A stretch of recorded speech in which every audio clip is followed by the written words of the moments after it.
Hello everyone, my name is Varunikha Satish. I'm applying to Thomas Jefferson for the Pre-Medical Studies program. I will be answering the question of how does AI advance clinical practice, and I'll be giving one example of that. Okay, let's start off with something basic. What is AI? So AI, in its definition, is a development of computer systems that are capable of performing tasks that require human intelligence. So what are these tasks? Tasks like recognizing speech, making decisions, identifying patterns. AI is also considered as an umbrella term, meaning there's other subtopics that go under AI. Over here, I have a diagram. So things that can go under AI: machine learning, deep learning, natural language processing.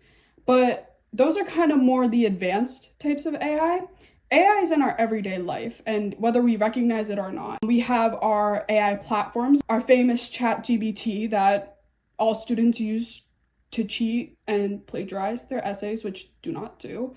We have our, Instagram Meta AI, Snapchat AI, but AI is just not on platform. Even when you're watching, say if you're watching a TV show on Netflix, when you finish that TV show, you get other recommended TV shows right after, right?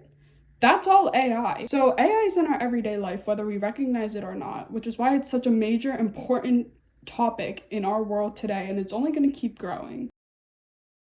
So how can AI help in clinical practice? AI can do a various amount of things, and it already is in the healthcare system. BMC Medical Education lists a few examples, including improving disease diagnosis, treatment selection, and clinical laboratory testing. Now we're going to zoom in on one example, and that is disease diagnosing. So before we get into how AI really plays into that, we are going to understand the actual diagnostic process without AI.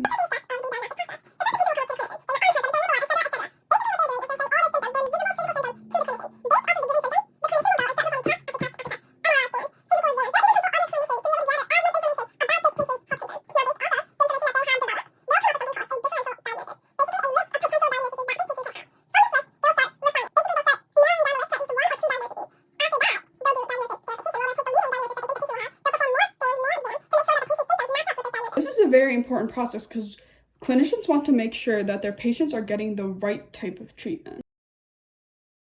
So where can AI help in this long diagnostic process? AI can help in our step 4. Step 4 is where the clinician will usually start narrowing down the different types of diseases. They'll do it by examining the results they got from the test, comparing, contrasting, scans, etc. AI can use large data sets to be able to identify patterns within these scans.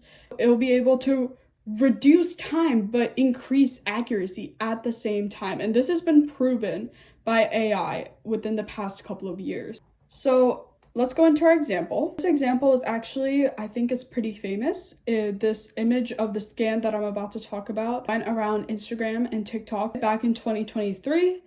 And the article that I received all my data from is by CNN, and it's AI-supported mammogram screening increases breast cancer detection by 20%, steady finds.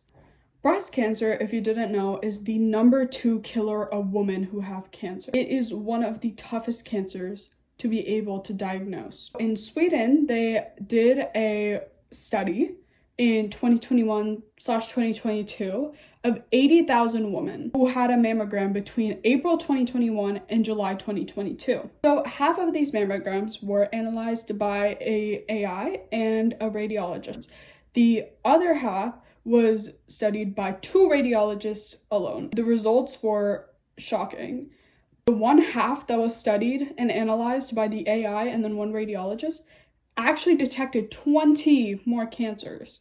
If you wanted a more numerical sense, then the cancer detection rate actually was 6 out of 1,000 people instead of 5 out of 1,000 people. AI has proven itself once more, and it will continue to prove itself to be a useful tool in clinical practice, and this is just one of the many ways. Thank you so much for listening to my video. I very much appreciate it. Press subscribe, turn on that bell notification, make me famous. Okay, well, I'm so sorry.